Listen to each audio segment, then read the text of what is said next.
I've been taking medication since I was 2 and my whole life, and it gets to a point as to where you are fed up. Everyone gets fed up with something at some point. And I think as well, it's like a lot of people sort of plug, a lot of positive people who take meds plug the whole not taking them makes me feel normal. It all depends on how you're feeling at the time, and it's all about making sure that your emotions in your personal life don't get mixed up with taking medication. Just honestly speaking, like, not taking them it's almost, in my opinion, like you're self-harming yourself. It's just as bad.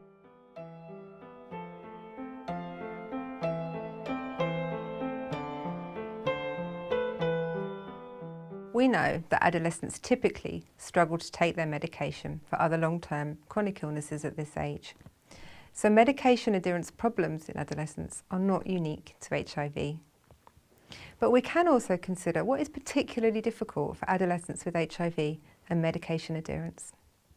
How do key messages about HIV and the family experience of HIV impact on the adolescent and their adherence to their medication regime? The struggle to accept a diagnosis of HIV is strongly associated with the struggle to maintain adherence to a medication regime. HIV medication easily becomes the daily reminder that you have HIV. No medication, no daily reminder. Kids who've as little children have had a routine of taking their medication often continue to take their medication. They have blips over time, but they recognise the need to take, they're just in that routine of how and when to take their medication.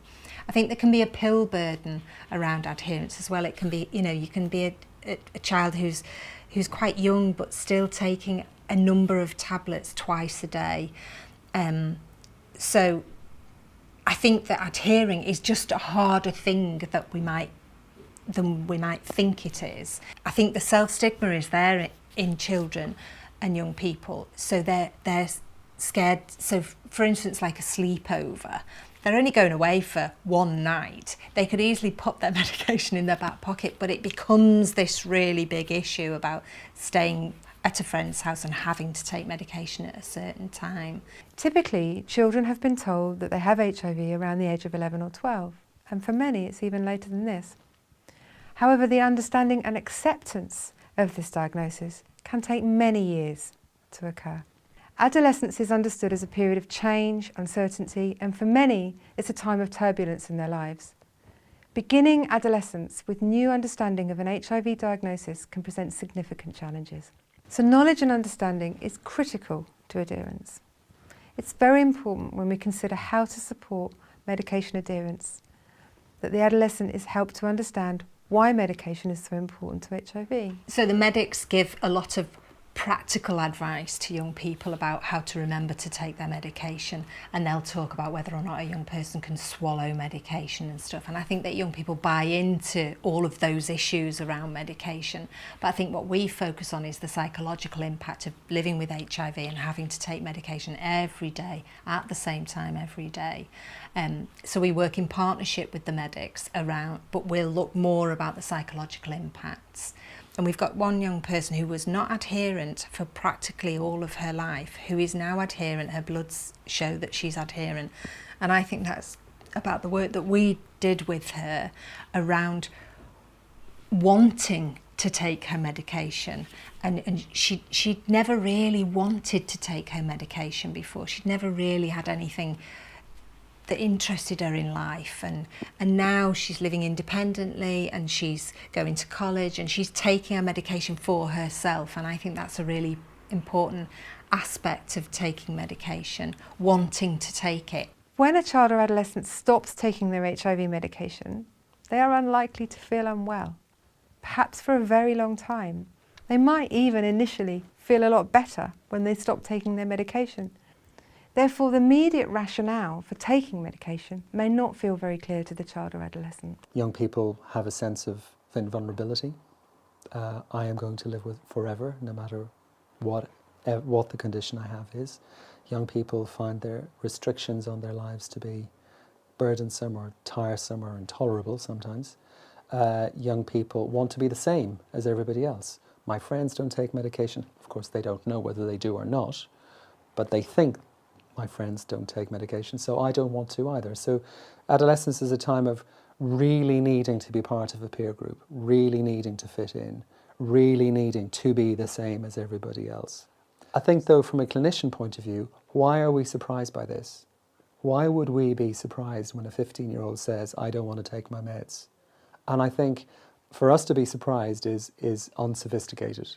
And I think we need to be planning from the time that that person is entering adolescence, that there will come a point where this young person is going to refuse or lie or take infrequently their medication. You talk to these young people and they know the importance of taking their medications. They have had that banged into them from a very young age, and for many of them they haven't experienced what we told them they're going to experience.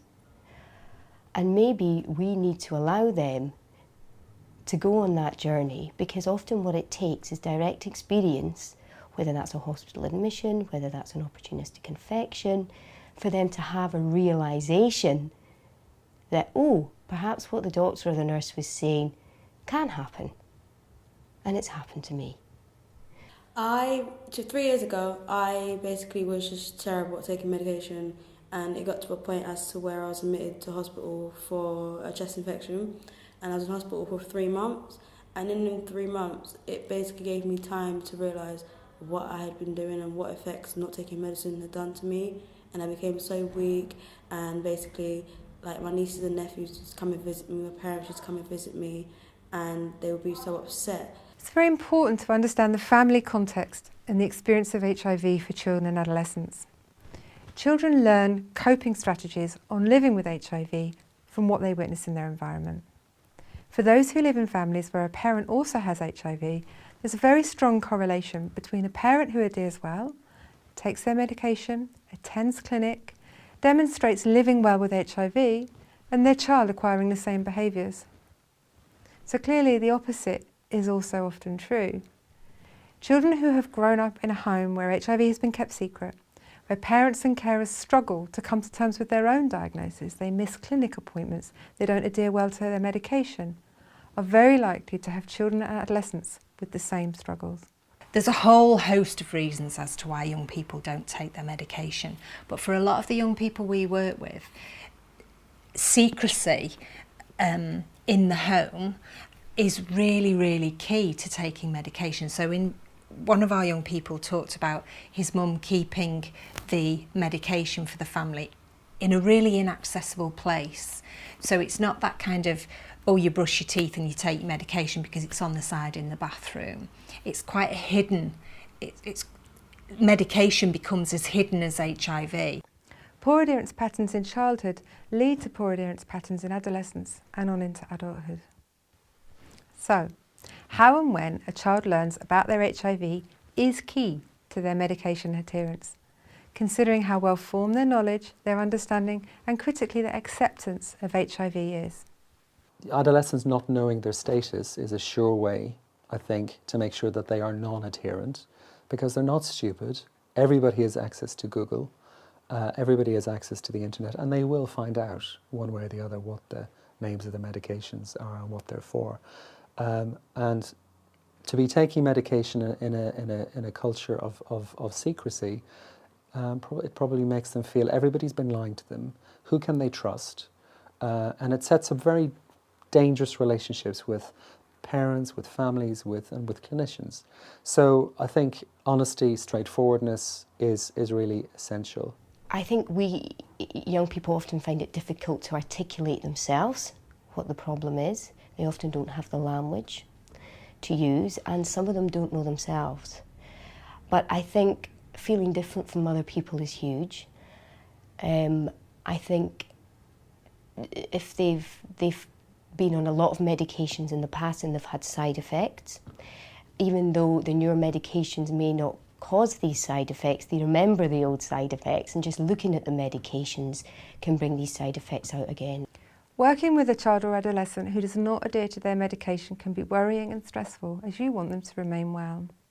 However, it's very important to consider your responses to the adolescent in this situation and aim above all else to maintain your relationship with them.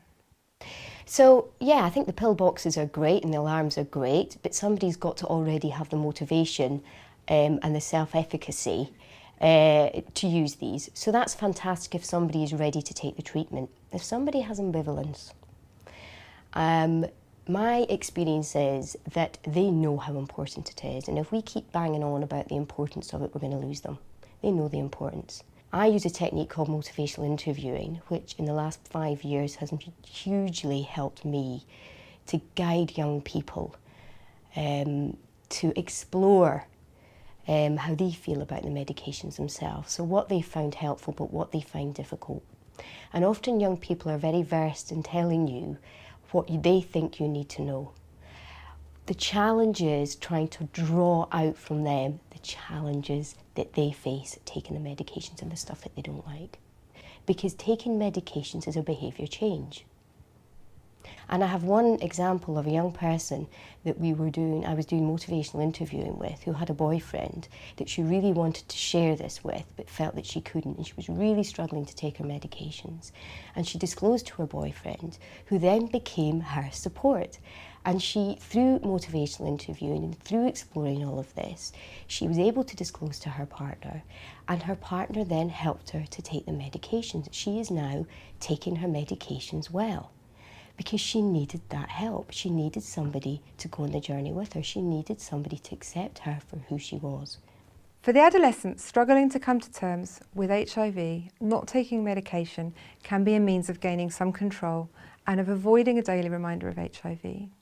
Being able to understand and engage with the whole person, all aspects of their lives, not simply their health, is going to be very important. Medication adherence problems in adolescence are typical.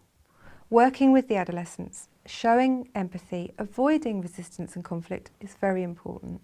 My personal reason for that was like, sometimes I do feel like I needed my mom and my dad, and not taking my meds made me feel like I was closer, one day closer to being with them. You shouldn't be having to grieve all those many years later, and you should actually live your life rather than trying to kill yourself. So yeah, that's why I just kind of got back on track. It's not simple, it's really not black and white, it's like a rainbow. There's no fixed answer, or for me anyway. It's like, because we know the facts, it's kind of very ignorant of us, in a sense of, we know the whole, there's people who can't access it, there's people who don't have the medication, there's people who have to pay tons of money for medication, there's people, if we don't take it we might die, there's this, there's that, there's so many things we know, and it's like we still don't do it. Then you think, okay, is that are we bad for doing that? But I don't think we are. It's complicated.